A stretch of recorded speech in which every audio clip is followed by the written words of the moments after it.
Nah, masuk lagi nih kita ngomongin hal-hal baik yang ditimbulkan dari bersosial media. Saya rangkumin ada 8 hal yang baik dari sosial media yang saya harapin teman-teman bisa bisa dapatin ya 80% lah dari dari 100% ada di sini. Pertama itu sosial media itu berguna banget buat kamu bisa mencari tempat yang kamu banget. Kamu bangetnya apa sih?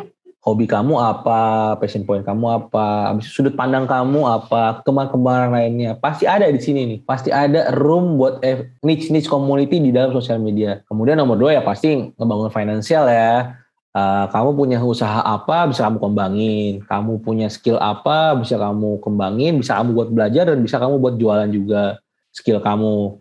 Kamu bisa kembangin juga nih konten-konten kreatif kamu. Karena ya pada hari ini ya suka atau tidak suka, mau atau tidak mau, kenyataannya adalah jumlah viewership, jumlah followership itu adalah sebuah aset juga nih. Jadi aset instrumen tuh bukan cuma yang kita bisa tahu, yang sering kita tahu kan ada saham, habis itu ada emas, habis itu ada apalagi kripto, ya whatsoever. Tapi ya mata uangnya sosial media pada hari ini, terutama di Indonesia, itu ada dua. Pertama viewership, kedua followership. Itu bisa dibangun dari sekarang. Nggak ada yang terlalu lama dan nggak ada yang terlalu cepat. Semua pasti berproses gitu. Nomor 3, ya pasti kita belajar mandiri. Di sosial media itu banyak banget pelajaran-pelajaran yang bisa kita dapat. Orang-orang yang kita admire tuh pasti ada sosial medianya. Kita nggak perlu ketemu sama si orang itu, kita tak tahu nih orang itu sedang mikirin apa. Orang itu lagi menyatakan pendapat apa gitu.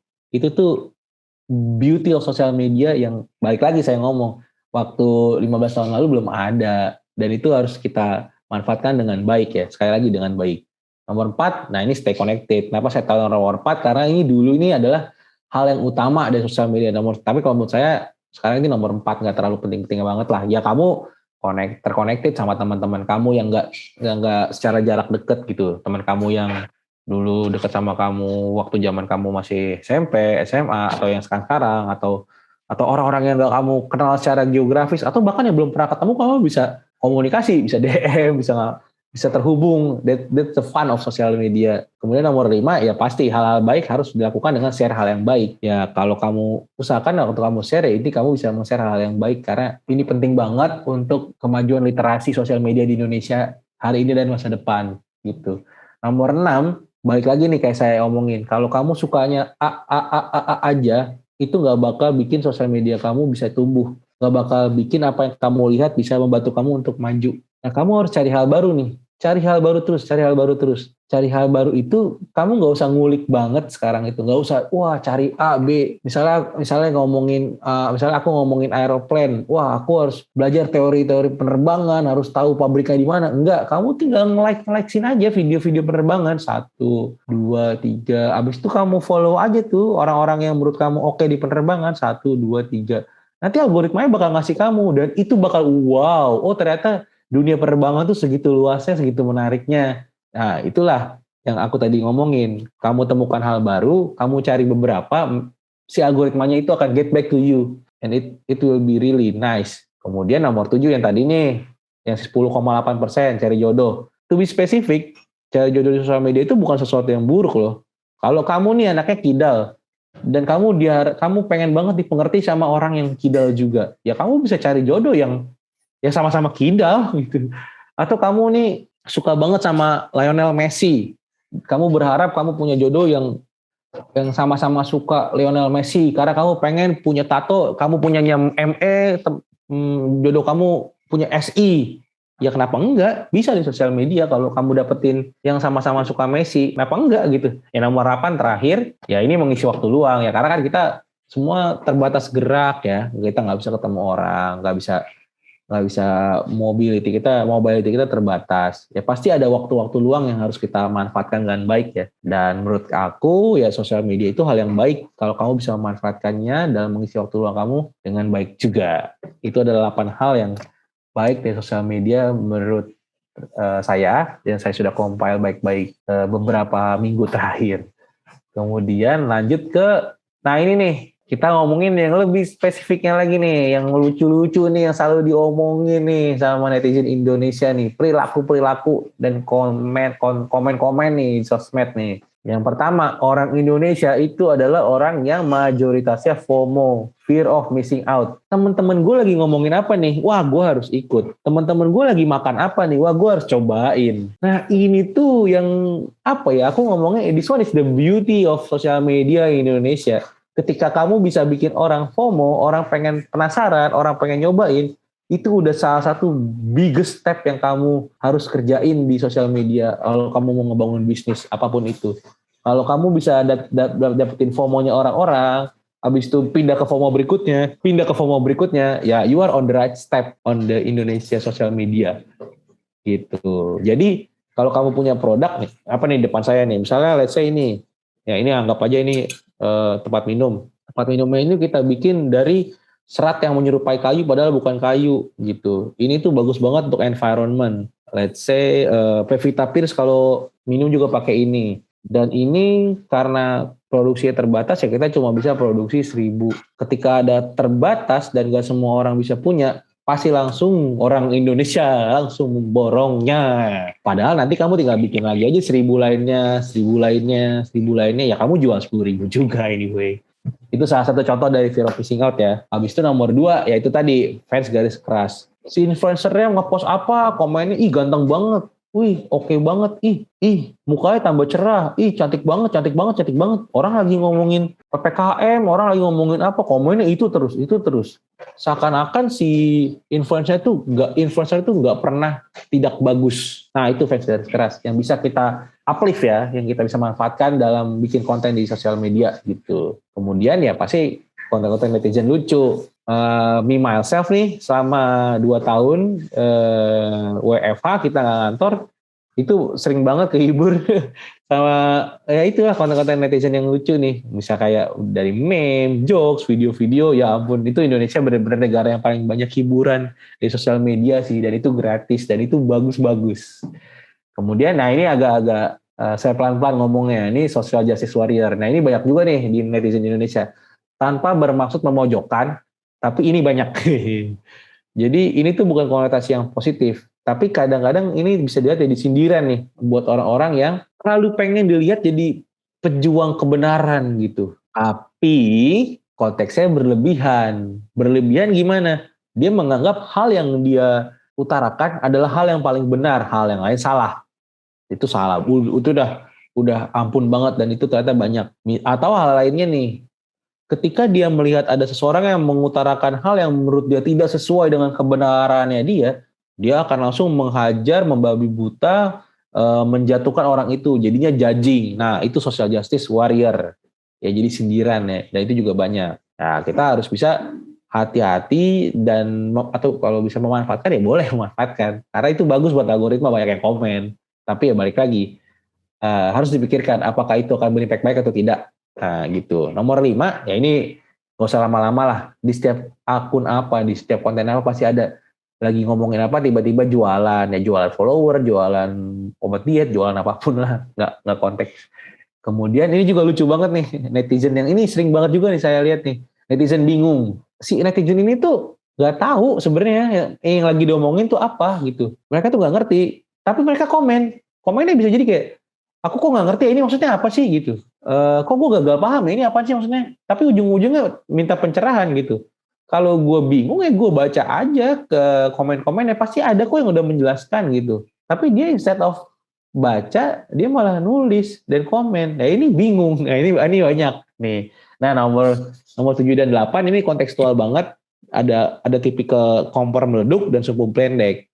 Kompor meleduk ini adalah orang-orang yang emang provokasi aja hobinya, nggak tahu emang hobinya dia, nggak tahu ada yang encourage, nggak tahu ada strategi di balik itu, ya emang mereka tuh kompor meleduk aja. Gimana caranya orang jadi terprovokasi secara online. Nah, nomor 8, subuh pendek, ini korbannya nih. Ketika ngerasa ada yang ke-trigger nih, orang yang ada yang memprovokasi nih, seakan-akan kita harus bantu, wah kita harus bela, wah ternyata kita harus bisa benci orang itu juga, kita harus bisa menghakimi orang itu juga. Nah ini sumbu pendek. Kadang-kadang ya nggak dicek dulu sumbernya bener apa enggak, yang ngomong siapa, faktanya ada apa enggak, langsung hajar, padahal mah bisa jadi hoax. Dan majoritinya sih hoax. Itu nomor 8 sumbu pendek tipe-tipenya.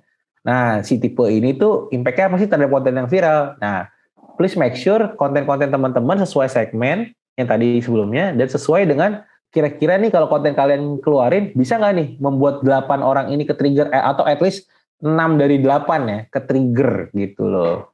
Habis itu, nah yang ini juga nih udah masuk akhir-akhir nih. Sosial media tuh tadi kita lihat rata-rata orang Indonesia bersosial media itu 3 jam 14 menit. Itu tuh lebih tinggi daripada rata-rata global sebenarnya teman-teman. Dan ini juga udah ada nih berdasarkan hasil survei dari UK nih, Royal Society of Public Health di UK. Ini tuh menyatakan bahwa sosial media itu lebih adiktif daripada rokok dan alkohol. Bisa dilihat nih. Dan ini tuh bisa membuat impact ke well-being issues kayak anxiety, depresi, kehilangan atau mengganti self identity dan body image. Oh, kayak hari ini saya ngerasa badan saya oke-oke aja gitu. Saya sering lihat badan yang bagus, saya sering lihat berotot dan orang-orang yang berotot, akhirnya saya ngerasa, duh, sepertinya ada yang masalah sama badan saya. Ini baru saya loh, cowok. Belum lagi cewek yang paling sering kena nih. Itu dia kalau ngomongin soal kecanduan sosial media. Nah, apa aja sih sebenarnya yang harus kamu lakukan segera nih? Nah, kamu harus cek nih. Kamu harus cek pertama yang paling sederhana adalah pasti kamu cek screen time kamu di mobile device utama kamu.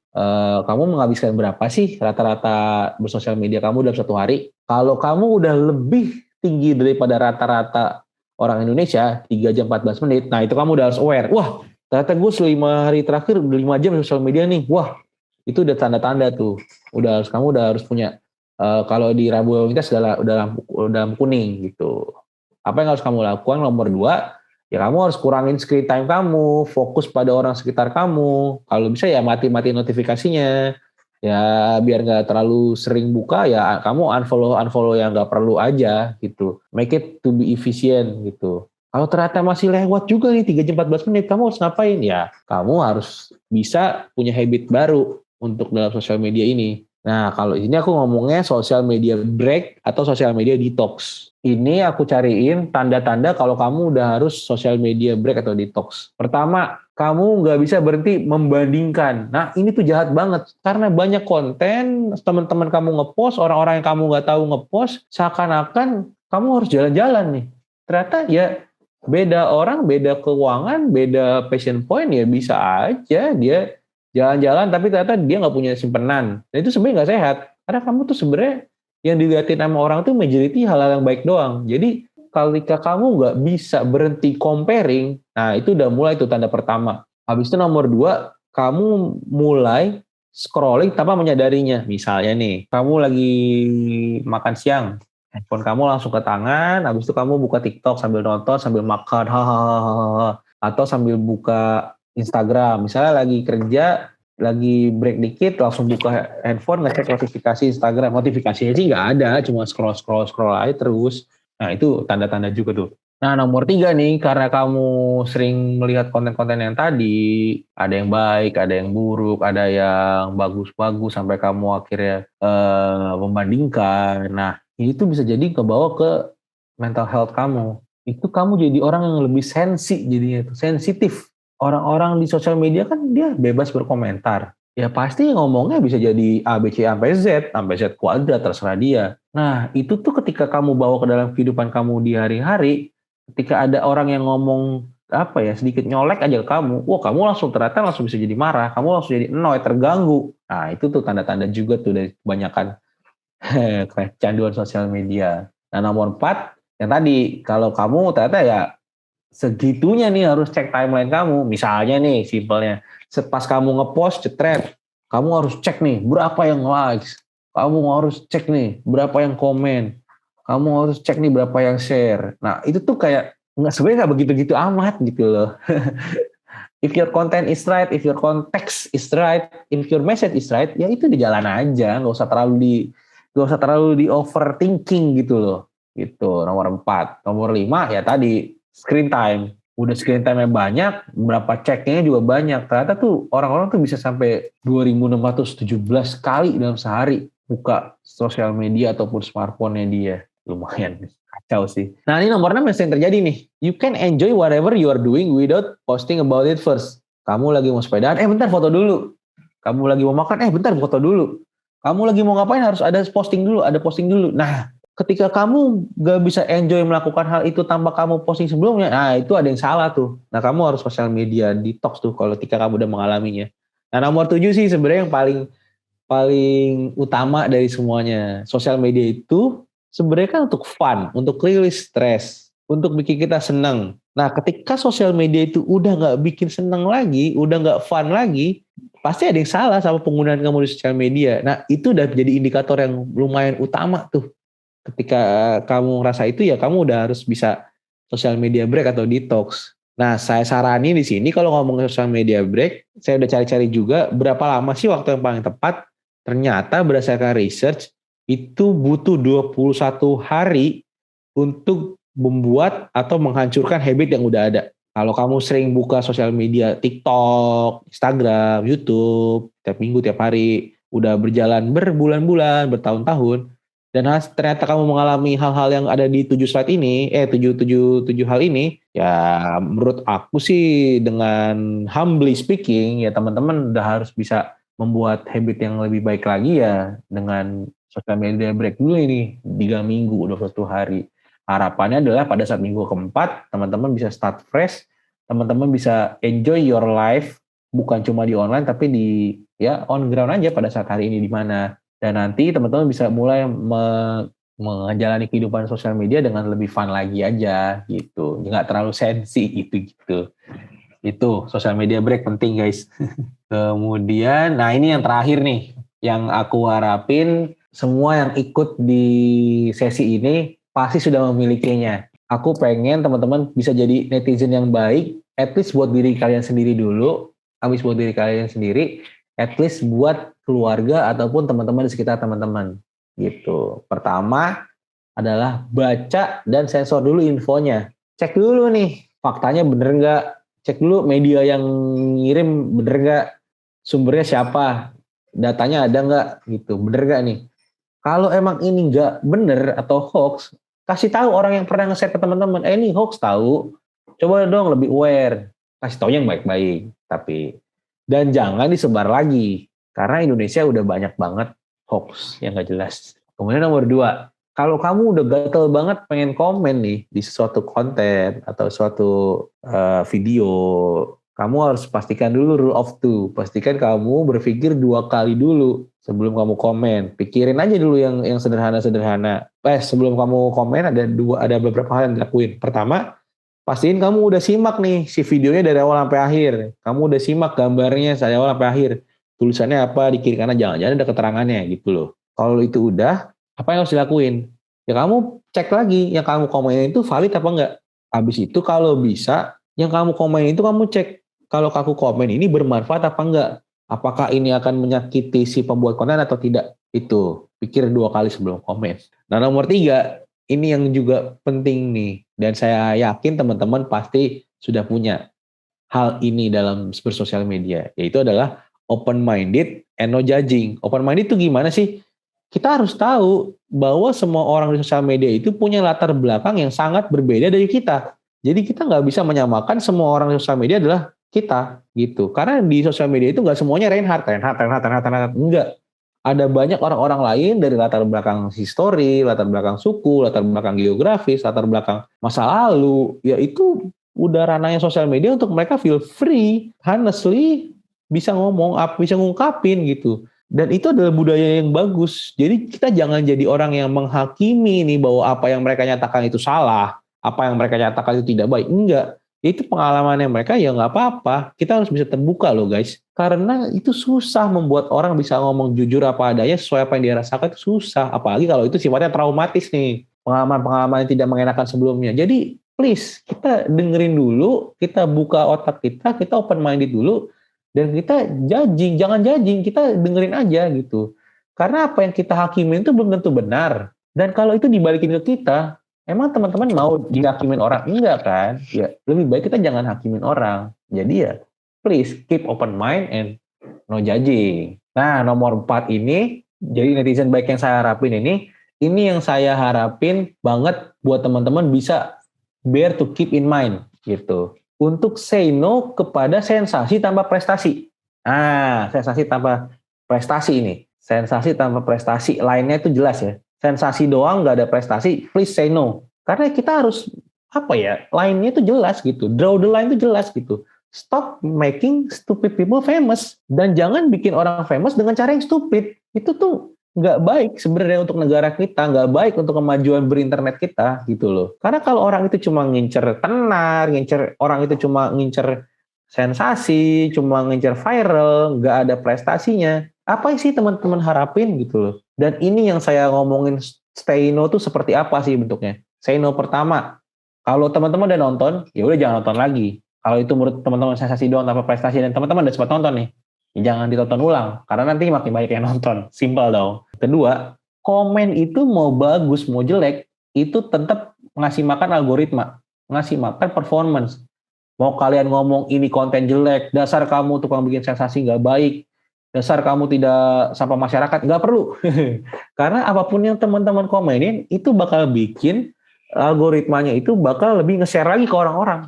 Jadi udah jangan dikomen. Kalau tontonnya sekali aja ya udah, nggak usah dikomen. Dan yang ketiga, jangan di-share. Misalnya nih, ada hal yang tidak baik, ada hal yang sensasional tanpa prestasi, teman-teman malah share ke teman-teman malah share ke grup WA nih, ke grup WA di teman-teman SMA, teman-teman kuliah, teman-teman sekarang nih. Ada orang melakukan hal yang aneh, misalnya nih sensasi tanpa prestasi. Biasanya kan orang dikejar anjing gitu kan. Nah ini tiba-tiba ada orang yang mengejar anjing gitu. Dan dia menggigit anjing. Dan itu kan gak penting. Gak ada prestasinya. Dan kalau lucu ya antara lucu tapi gak lucu lah. Aneh gitu. Gak ada tujuannya. Dan teman-teman share. Nah itu tuh sebenarnya membuat performa algoritmanya dia makin bagus. Dan itu sebenarnya hal yang bisa kita lakukan untuk men-stop virality si konten itu. Jadi say no to sensasi tanpa prestasi. Dan stop making stupid people famous gitu, untuk jadi netizen yang baik nih, netizen Indonesia yang baik ya menurut Reinhard nih, menurut gue. Dan terakhir kita sampai di akhir sesi ini, me myself and I say thank you buat teman-teman yang udah ngajak saya buat ada di sesi ini. Terima kasih udah mau sama-sama belajar. Saya tunggu masukannya, saya tunggu obrolan berikutnya. Jangan malu-malu buat cek Instagram saya Reinhard Gio. Jangan malu-malu buat DM kalau mau nanya. Pasti saya balas karena saya seringnya buka Instagram gitu. Semoga hal-hal yang udah kita share tadi, semoga hal-hal yang udah saya utarakan tadi selama 1 jam sebelumnya bisa jadi hal yang bermanfaat buat teman-teman. Kalau ini bermanfaat buat teman-teman, ya jangan ragu buat di-share. Kalau ini hal yang bisa menjadi inspirasi teman-teman, jangan ragu untuk dikembangin. Karena ya teman-teman udah lihat kontennya, teman-teman udah lihat ilmunya, jangan sampai ilmu itu cuma jadi sekedar ilmu doang tanpa diterapin. Karena itu karena itu ilmu teman-teman bisa jadi berkurang gitu. Apa hal yang harus dilakukan nih? Kalau teman-teman merasa hal ini oke, dan ini kan recorded, lebih baik ya tadi dicatat aja. Kalau misalnya dia nyatet, pinjam catatan temannya, apa sih catatan temannya tadi, catat. Karena itu bisa membuat memori teman-teman makin bagus. Kalau udah tertarik, udah nyatet, bisa dibahas lagi nih sama teman-temannya. Dan ketika udah dibahas, ya lakuin aja. Ini jadi hal-hal yang harus teman-teman perhatiin dalam meraih virality di perilaku netizen Indonesia, netizen plus 62. Demikian dari saya, Reinhard Giovan Pardede. Sampai jumpa di lain waktu. See you, stay healthy, stay safe.